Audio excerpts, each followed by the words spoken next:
stuff. My brain is. This is the intro now. We're in the intro. We're good.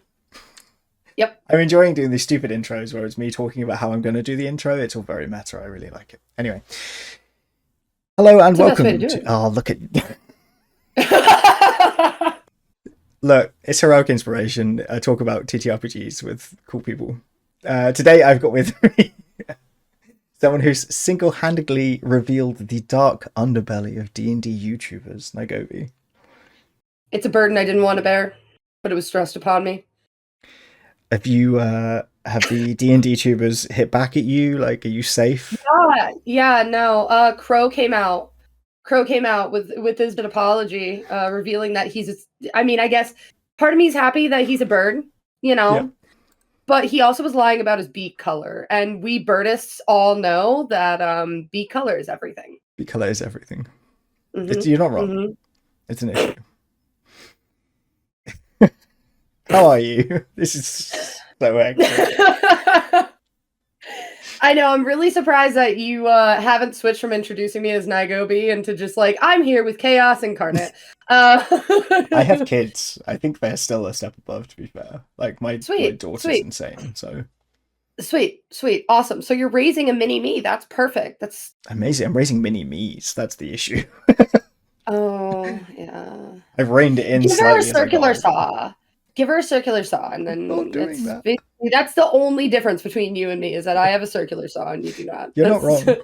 Only thing. You have nicer hair. Oh Lord. I don't. Huh? I have this. I said you have nicer hair. I need a haircut. This is basically noodles. Are you kidding me? Do you know how much bleach is in my hair, and I still got to touch up my roots? Noodles. Like... We're going to talk about D&D. Yeah. We're talking about D&D. Yeah, so in our last chat, it was mostly about YouTube. My hair is a mess. I really do need to get a cut. It was mostly about YouTube in general. We didn't actually talk about D&D that much. No, I don't think we really did. Which is funny. Yeah, it was mostly the YouTube and the YouTuber Gobi stuff instead of like... Hi, I'm a DM Gobi stuff. Yeah, that stuff. Which is weird, because you'd think we'd have strayed off the path more than we did. I think we did a pretty good job of it. Yeah. It's good for us. Considering. Yeah. And I mean, I definitely, I feel like if you watch back the video, you can hear like this going in the background a couple of times as I was like nervously tossing dice. So I feel like that is D&D adjacent enough. If you can hear a dice rolling in the background, you know what I mean? Yeah. Yeah. There's D&D somewhere. Yeah. How long have you been playing for? Just about 2.5 years. Oh, cool. How did you fall into it? So my Nico, my fiance, he super big D&D nerd. Actually, dude, I'm about to out him. This was the funniest thing ever. So he told me he played D&D, but he confessed it to me like he had a terminal illness because he was so used to women being like totally upset by that we had been dating for a while, but like we didn't know each other as well. And one day we're in the car and he's like, I have to tell you something. It's so stressful. And I'm like, oh God. Like it was such a buildup. And he pulls his car over. And he's like, I play Dungeons and Dragons. And I'm like, that's it? It was the cutest thing in the whole entire world. And I'm like, you highly overestimate how much I care, honestly, about all that. Yeah, and so I didn't know really what it was at the time. I had friends who had mentioned about it, but I never even thought to look into it. I was just like, math, no. And so he let me sit in on a couple of sessions, and then very rapidly, I ended up sitting at his table as a player. It was a whole interview process and everything to join. That whole situation was a nightmare situation. Okay. But after a couple of months of what I would call the worst nightmare DM anybody could ever experience. Right. Absolute. I can't. We'll be here for like 8 hours. But I decided to try DMing because it's like, it can't be this bad. And I had been in and out of the hospital a lot at that time. I had long stays. It was just as I was being diagnosed with a cardiac issue. So I was like in there a lot. And during those stays, I started home brewing my own world. And that's what got me through all like my tough health times. Right. And I just became obsessed. I went like, it became my life like overnight. And so I've been DMing for just over 2 years now. Yeah. No, year and a half, almost 2 years. Almost 2 years. We're getting there. We're getting there. I'm like trying to like figure out the last couple years have been a blur. Oh yeah. It's all fake. Been long enough. How long have you been DMing? Long enough. Like but yeah, no, I just overnight and I play weekly. Do you prefer playing or DMing? I don't think I prefer either. I think I like them both equally. I think that's fair. Being a player is nice because you get to really focus on like inhabiting that character and being that character and kind of trying to think and feel as that character would. But DMing's fun because you get to turn your brain into a game engine, which is nice. I enjoy that. Oh yeah. What about yourself? Oh yeah. DMing. Yeah. I like playing, don't get me wrong. It's not like I'm against being a player. I don't enjoy it, but I see DMing like a gift to my friends. And if I'm doing it right, they are always leaving with something tangible, even if it's like a tangible emotion. Like they're not just leaving going, that was fun. And that to me, like, I don't know, it brings me a lot of joy giving my friends like these experiences.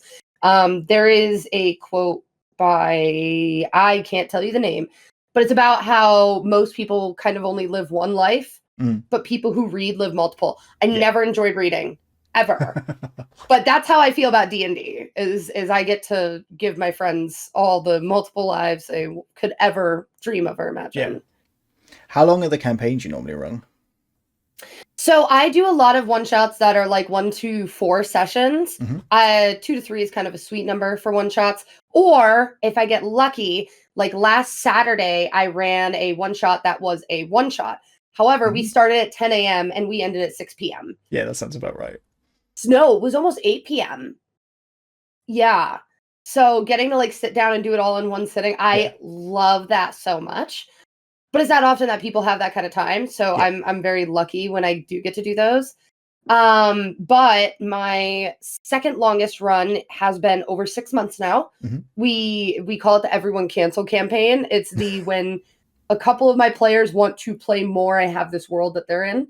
Right. And then, or if some like enough people cancel that we're like, or cancel at like an area where it's important. Yeah. We go to that.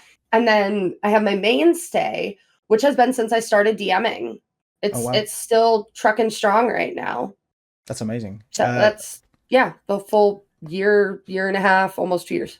That's incredible. And that's entirely in a homebrew world, right? Yes. I run all of my stuff in a homebrew world. I've never run a module. The closest thing I've gotten to running a module is the Radiant Citadel, only to like grab, like people were like, I want my character from my world. And I was like, okay, well, we Radiant Citadel this. It's fine. So yeah. Very fair. No, I also haven't run a module. I haven't played a module. I can't read. I can read. I'm not gonna. You can't make me read. I hate reading. How? So you were creating this world when you were in hospital, so it was kind of your main focus, right? Where did you start? So I started with a small little post-apocalyptic bunker, which is eventually going to be an actual play. My players aren't even playing in this now. They're playing in the history before this. Oh, very cool. And it's called Shadow Brace. It is a little peaceful utopia where everybody, because it is the end of the world, and they're like, we have to overcome our differences to just get through this for now. You have the magic of having like centaurs and elithids next to humans and elves. Amazing. And it's a very unique little lighthouse city. It's on like an underdark, kind of like not necessarily a sea, but it's pretty open. In between a giant lake and a sea. If you could think of like the Great Lakes, you know what I mean? Yeah. And it's a little lighthouse city, very peaceful, but there's a lot of stuff going on underneath. And so I started with that. And then once I built that, I was like, I want my players to make the history of this world. I know what I want the apocalypse to be, and that's going to be inevitable. But how the world can recover after that, that's what I want them to kind of determine. Yeah. And so I have a really weird way of building worlds, because I've built 2 homebrew worlds now.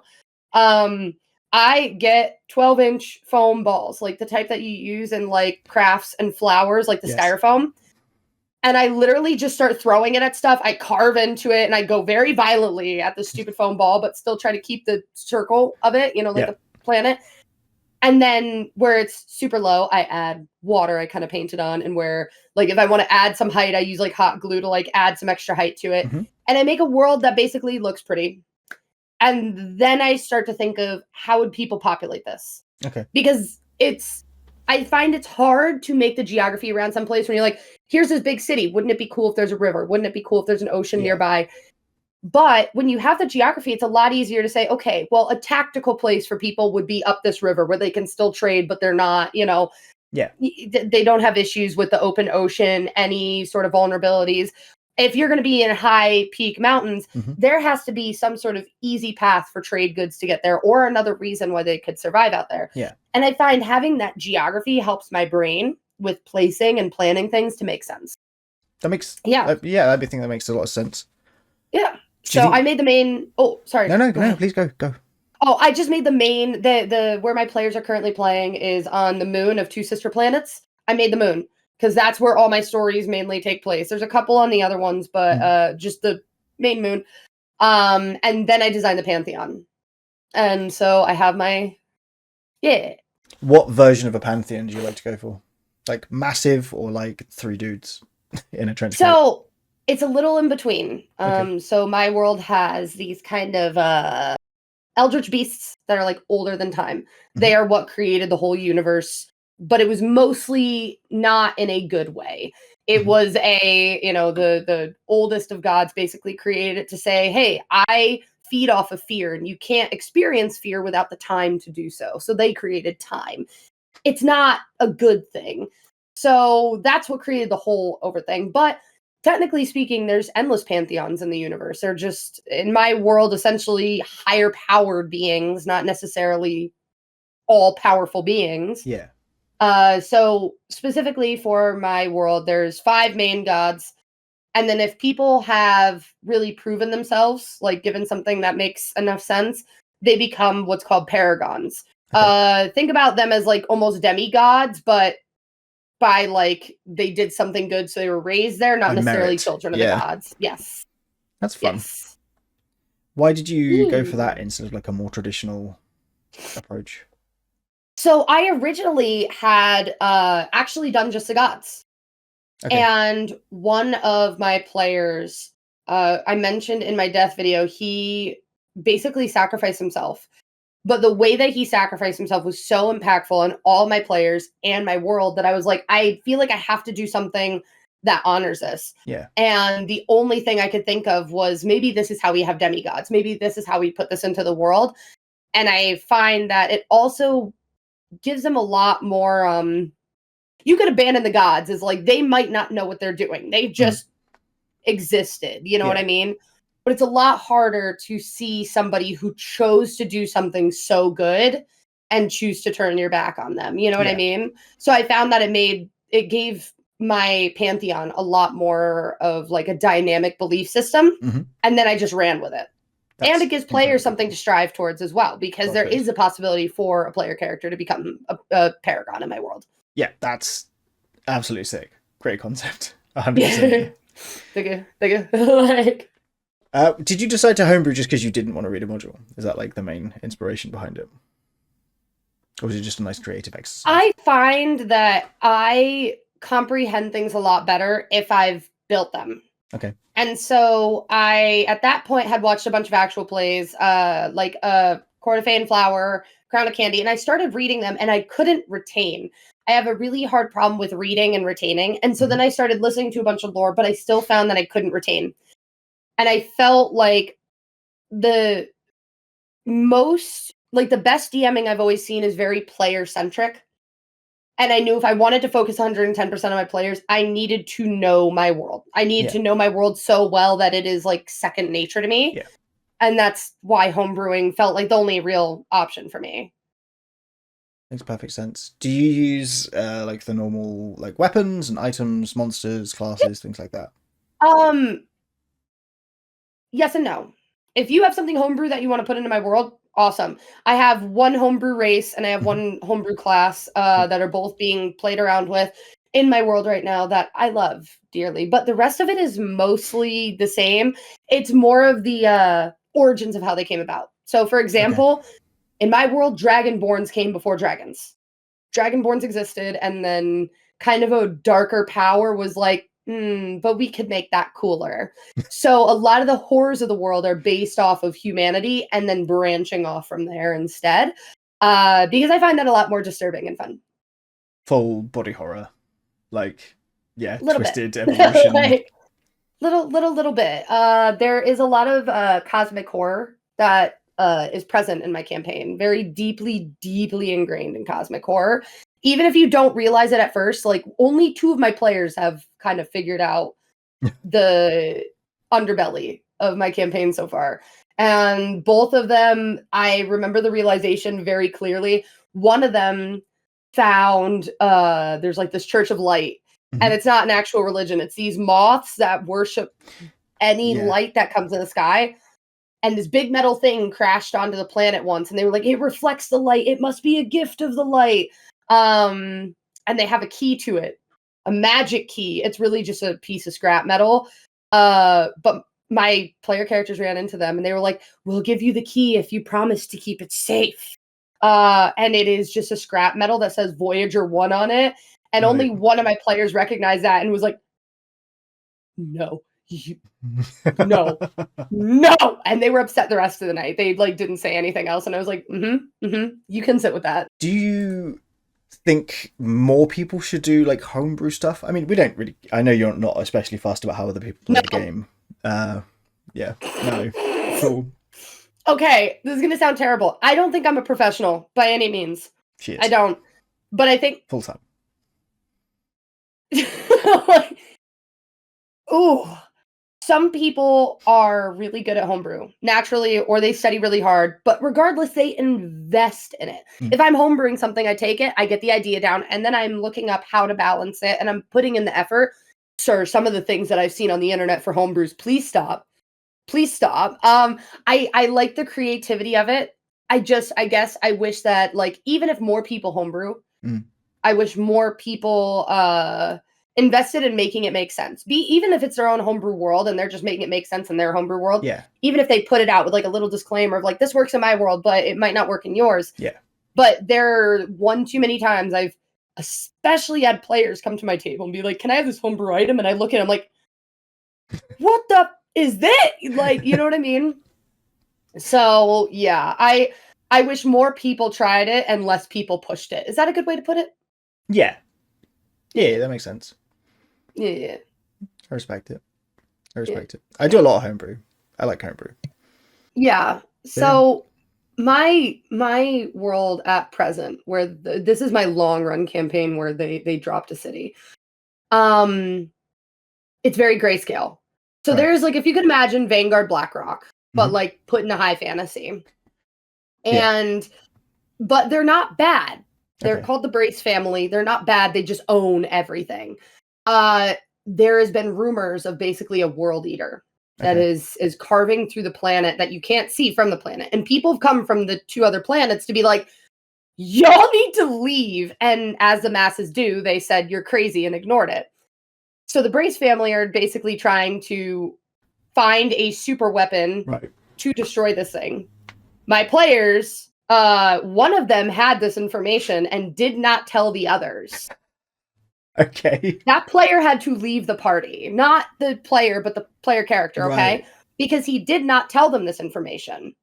So then, when they find out the Braces are going to steal the treasures that dropped the city, one of the players said, okay, well, they destroyed my home. That's why we're out here to begin with. So I'm going to take it because they're going to get it inevitably, and then they have to go through me. Right. And I'm like, you're going to kill hundreds of thousands of people. He's like, they're dead either way. I'm like,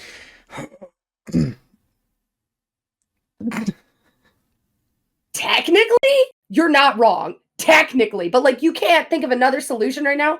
Nothing. Just okay.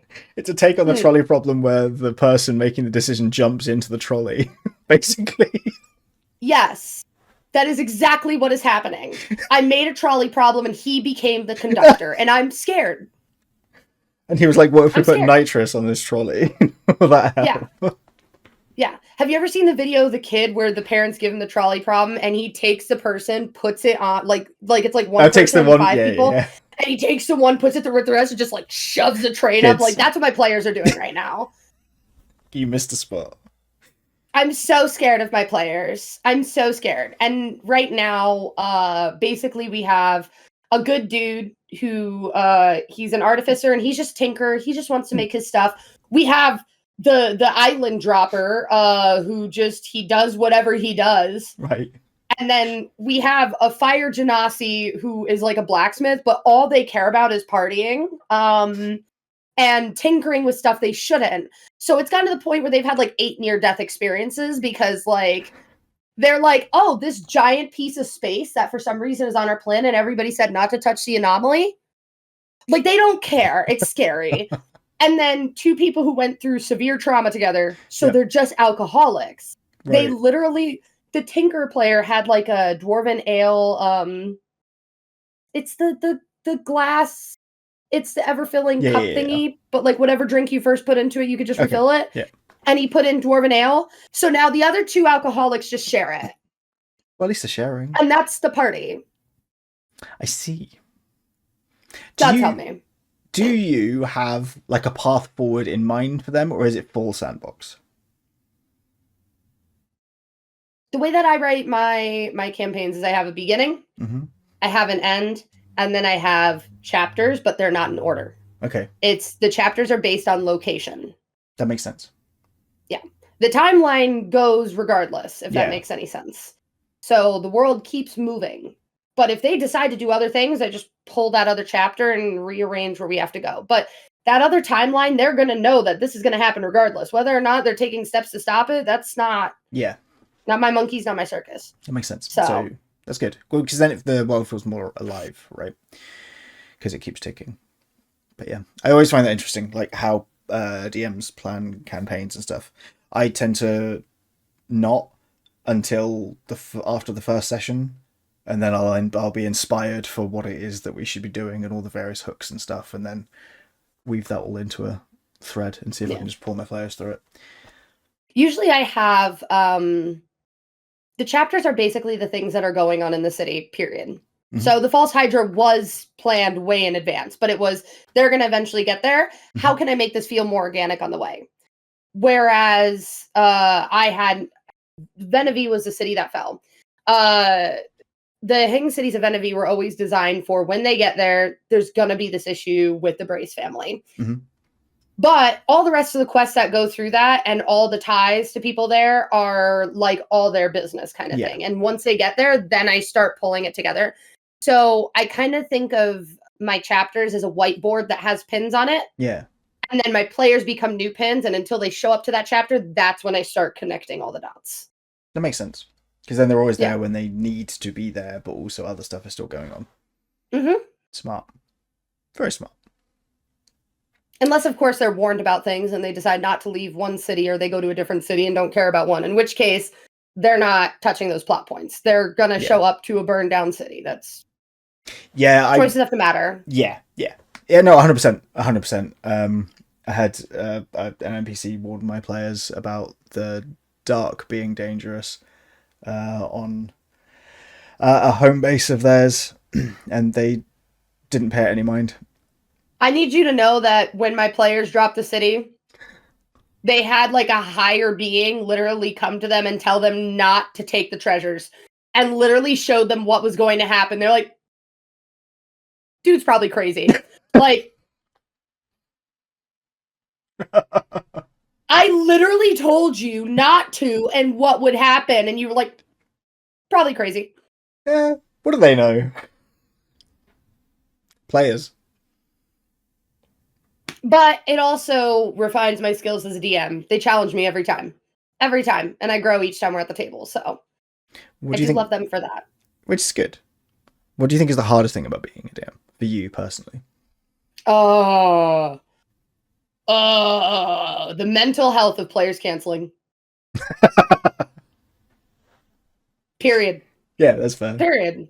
Yeah. I get very upsetty spaghetti when my players like, hey, I can't make it for the third week in a row. I'm like, we're playing without you, man. I'm sorry. And they're like, but I don't want to miss out. I'm like, That ship has like, sailed. yeah, I get very, very spicy, and I'm like, I gotta like compose myself. But I also organization. I struggle really bad with organization, which is like a personal thing, Mm-hmm. but it deeply affects my DMing. It's an actual problem, but also it's a Yes, little problem here too, correct. as a treat. Yeah. That's fair. What advice would you give someone who's wanting to? I guess the best advice I could give is to make sure that it is a world you love. Don't try to copy other people because that's what should be right. Mm. Make it a world you love. And if you want something unique, if something is cool and you're like, I want to make this work, but it doesn't work, look, think, chew on it to try to find a way to make it make sense in your world. The creativity is endless for being able to do that. Just make sure it makes sense in your world. So that doesn't necessarily mean like, oh, well, I would prefer that, dinosaurs exist in my world. Okay, Mhm. awesome, sweet, perfect. They do. But then people aren't going to be afraid of dinosaurs the same way they would be if a dinosaur spawned Yeah. in, our world today. So you have to make it make sense. Mhm. But you know, I think that to me, homebrewing is like a puzzle that's blank. And as you put together the pieces, you can start drawing the world onto it. You know what I mean? Mhm. You can find a way to make it make sense. Just that's the most important thing is love it and make it make sense. You can do that retroactively, though, right? Like you said, if you decide that you want to have dinosaurs, or dinosaurs and dragons are related, but they split off with an evolutionary path, or whatever, that's fine. Yeah. But you need to work back to figure out why that happened, and then that'll make the world Mhm. feel more complete and immersive, which is Oh good. yeah. Oh yeah. Just make sure that you do work that back because one of your players will ask you if they can Yeah. physically read the book on the entire history of dinosaurs. Yeah, I offhand mentioned that a character had made a blood report, and he's like, "Oh, cool, can we get a copy of that?" And I'm like, "Yeah, I'll write it up. Uh-huh. I Mm-hmm. can write a blood report. That's fine." Yeah. Just Mm-hmm. DMing things. Usually I now handle that by like if my players get a book on a certain subject, I'm like, okay, well, you can make rolls at advance to check those things, or I can just send you the total history that you find in this book. Because I find it really frustrating. Like, oh my God, I had a DM who made a point to say that there was this book that was available. And I'm like, Right. in a manner, like, I'm like, oh, do I see anything in particular? And they like Yeah. point it out. So you would think they had this planned. Yeah. And then I got like basic knowledge I already had from the compendium, all things about the mother of dragons. Right. And then they were like, so the mother of dragons is this type of dragon. I'm like, I already knew this. And they're like, this is how you worship her. I'm like, I already knew this. I'm a cleric for her. What are you talking about? And then they sent me like 10 bullet points. And they're like, that's it. And I'm like, no, like you can roll each day to see if you can read it more. The DC is like 20. I'm like, why would I want to read more? Like, what are you talking about? Like, I already am not getting anything. Yeah. And it kills me when they're not like you were given something, but you're not incentivized with it. So Yeah. I try to make it worth it. I think a good thing to do, like you say, is like if someone finds a book on something that they already know about, you can just be like, okay, cool, this will give you permanent advantage on anything to do with this topic when you're rolling later on down the line, and then Mhm. you don't have to write a book, which is good, unless you want to, which is fine. But No. it still benefits the players, and that's important. What did you say? I got it on video. I can watch it back. You were like, unless you want to write a book, and I was like, no. Fair. Just yeah, no hesitation. Just no. I also don't want to write a book. Maybe. Would you ever try and make a module out of your homebrew world? So it is a very, very, very long-term goal to be able to. However, huge however, this is like if our actual play podcast down the line, if those things take off enough where I can pay somebody to just sit there and listen to me and write it down and they do it. Like, I would love to. I'm not going to be the one to do that. I would love for it to be, I'm not the one to do it. I need like a lore keeper. I'm not. No.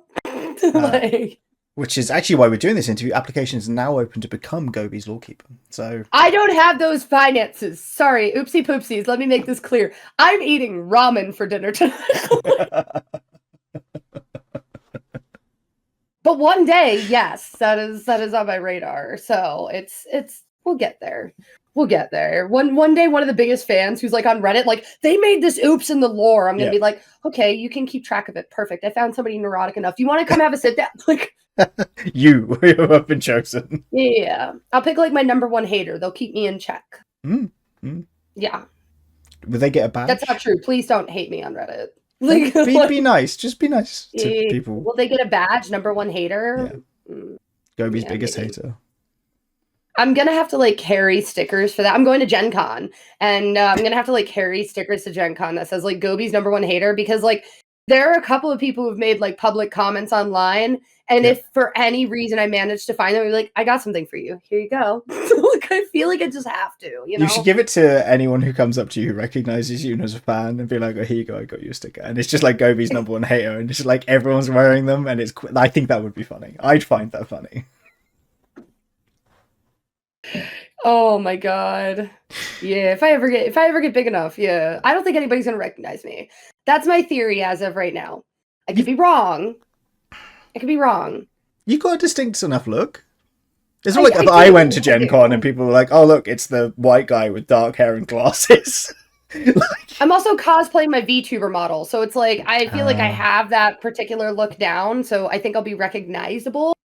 I just don't think I have 3,000 people. By Gen Con I'll have what? Like 4 or 5?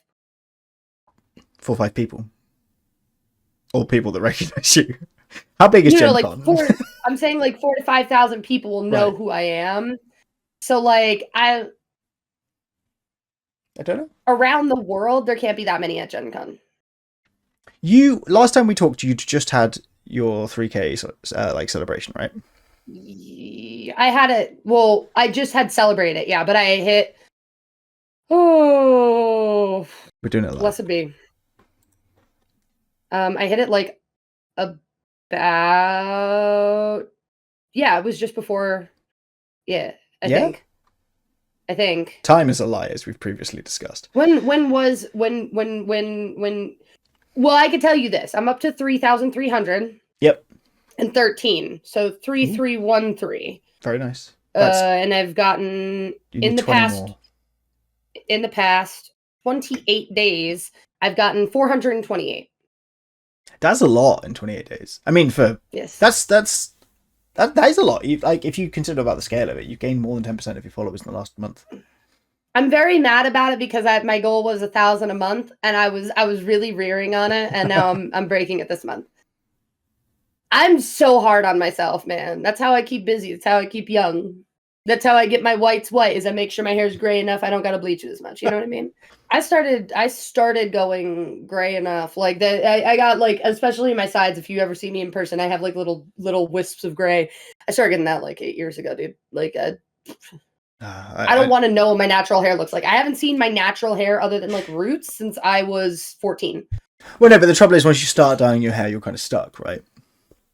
Not really. I don't think I look good with brown hair. Right. Okay. I think I look like crap with brown hair. I tried to go back to brown last year, and I lasted a day before I threw tons of bleach right back on it. I just don't think I look very bland. I'm not saying people with brown hair look bland. I'm saying me in particular. I look very bland with brown hair.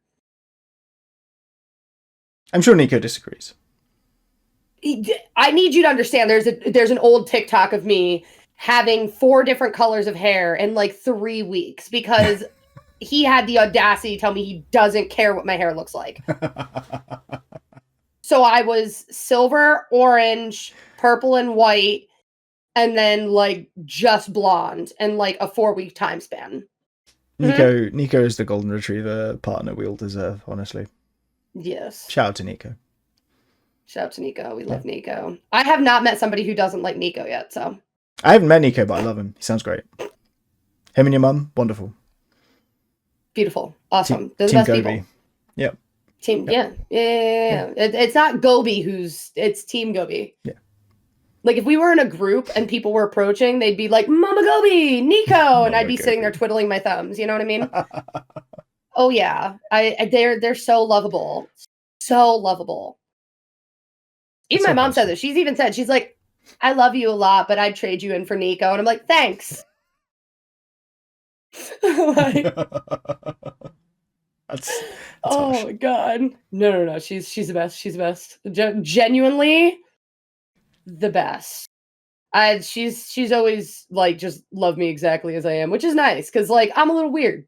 You don't get this weird by not being deeply loved. You seem very normal to me. That's a lie. It's one extreme or the other. You know what I mean? There's no happy middle ground, but you know.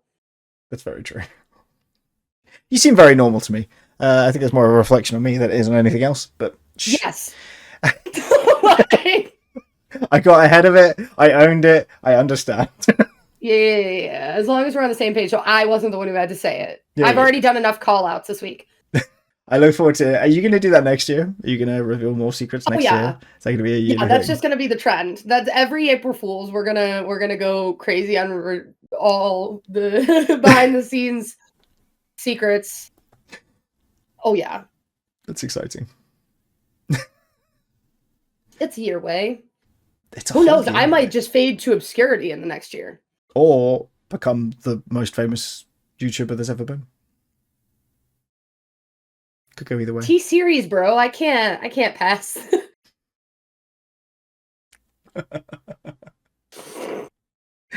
Okay, we are, I think, comfortably at the end. We've gone very distracted at several points. This has been, I'm very tired. We've not had the same focus we had in the other one, and that's fine. Thank you very much for coming on. Thank you for having me. I never know what to say to that. You're welcome. That's a good way to react to things. Really, I am struggling today. Truly, when somebody says thank you for having me on, you just say you're welcome. Okay, you just be like, you end the video. You're welcome. Or if you can't even accept that, just be like, I'm excited to share your stories. If you really can't, there you go. Just like, or do the super awkward. I appreciate you appreciating me. Like, I see that and I appreciate it. Yeah. Oh wow. I can't promise this particular series will get better. This is more or less what this one is. This is good. Someone will watch this. I think it's good. Your mum will watch this. My mom's gonna definitely watch it. Nico's gonna watch it. Thank you, Team Gobi, as always. You're carrying and the rest of my community. Carrying my YouTube community, my YouTube channel on your back. Just Team Gobi. I'm very tired. Right, let's say goodbye before I slip into any more self-deprecation. I think we've gone far enough. So, thank you very much for coming. Follow Gobi on YouTube. Thank you. Bye, guys.